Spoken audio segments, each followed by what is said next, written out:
അസ്സലാമു അലൈക്കും. എല്ലാവർക്കും പുതിയൊരു വീഡിയോയിലേക്ക് സ്വാഗതം. ഇന്നത്തെ വീഡിയോ എന്ന് പറഞ്ഞാൽ നമുക്ക് റൈസ് കുക്കറിനോടുള്ള ഉപയോഗം കേട്ടോ. എനിക്ക് ഈ റൈസ് കുക്കറിനോട് പല ഉപയോഗങ്ങൾ കിട്ടിന്, ഒരുപാട് ഉപകാരപ്പെട്ടൊരു വീഡിയോ ആട്ടോ അത്. അപ്പോൾ എല്ലാവരും വീഡിയോ സ്കിപ്പ് ചെയ്യാതെ കാണാം.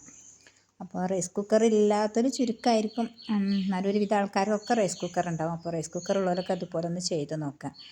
അപ്പം എനിക്ക് അടുപ്പും കാര്യങ്ങളൊന്നും ഇല്ലാണ്. അപ്പം ഞാൻ അധികം ഗ്യാസ് തന്നെയാണ് ഉപയോഗിക്കൽ. അപ്പം ഞാൻ റൈസ് കുക്കറും വാങ്ങിന്. ആ കൂട്ടത്തിൽ റൈസ് കുക്കറിനോട് എനിക്ക് പല ഉപകാരങ്ങൾ കിട്ടി. അപ്പോൾ അതിൽ പെട്ടാണ് നമ്മൾ ചോറ് വെക്കാൻ മാത്രമല്ല കേട്ടോ അതിൻ്റെ ഉപയോഗം.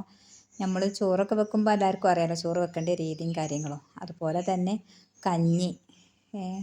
കഞ്ഞി വെക്കുമ്പോൾ നമ്മൾ അടുപ്പത്ത് കഞ്ഞി വെച്ച് ഒന്ന് തളിച്ചതിൻ്റെ ശേഷം ഞാൻ കഞ്ഞി അതിന്ന് റൈസ് കുക്കറിലേക്ക് ഇറക്കി വെക്കും.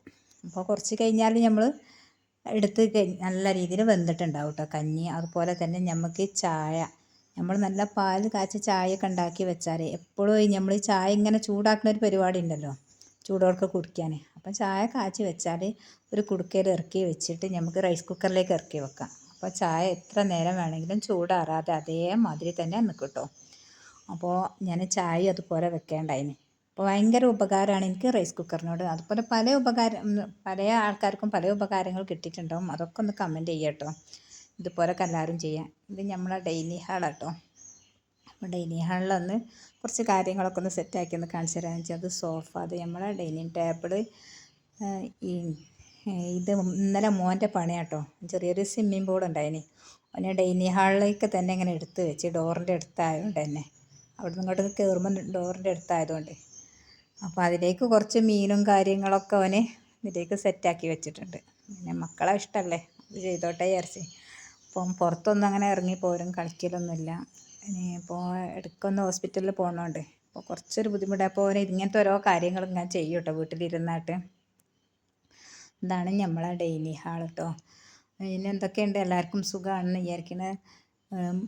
എല്ലാവരും വിശേഷം കാര്യങ്ങളൊക്കെ ഒന്ന് കമൻറ്റ് ചെയ്യുക. നമ്മളെ വീഡിയോ ഒക്കെ ആദ്യമായിട്ട് കാണുന്നവരൊക്കെ ഉണ്ടെങ്കിൽ ലൈക്ക് ചെയ്തിട്ട് വീഡിയോ കാണാം കേട്ടോ. ഇത് മക്കൾക്ക് കിട്ടിയ ട്രോഫിയൊക്കെ കേട്ടോ.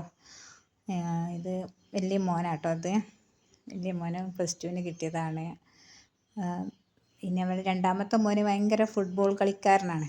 അപ്പോൾ അതിൻ്റെ അങ്ങനെ ട്രോഫിയും, പിന്നെ അവന് SLCക്ക് കിട്ടിയത് ഇത് നമ്മൾ മുസാഫ് കാര്യങ്ങൾ അതുക്കാറ് ഏടുകളൊക്കെ നമ്മൾ സെറ്റാക്കി വെച്ചത് ഇവിടെ ഡൈനിങ് ഹാളിൽ തന്നെ കേട്ടോ. നമ്മൾ ഷോക്കേസൊക്കെ ഇൻഷാ അല്ലാഹ് ഇതൊക്കെ സാവധാനം ഇങ്ങനെ റെഡിയാക്കണം. നമ്മൾ ബേക്കിലേക്കൊക്കെ വെച്ചാൽ എന്താണ് പൊട്ടണതാണ് കേട്ടോ.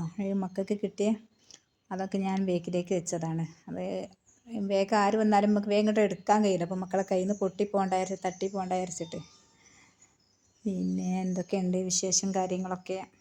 വീഡിയോ ഒക്കെ എല്ലാവരും സ്കിപ്പ് ചെയ്യാതെ കാണുക. വീഡിയോ ഇഷ്ടപ്പെട്ടാലൊക്കെ ഒന്ന് ലൈക്ക് ചെയ്യുക, ഷെയർ ചെയ്യുക. പുതിയൊരു വീഡിയോ വരേക്കും ബായ്, അസ്സലാമു അലൈക്കും.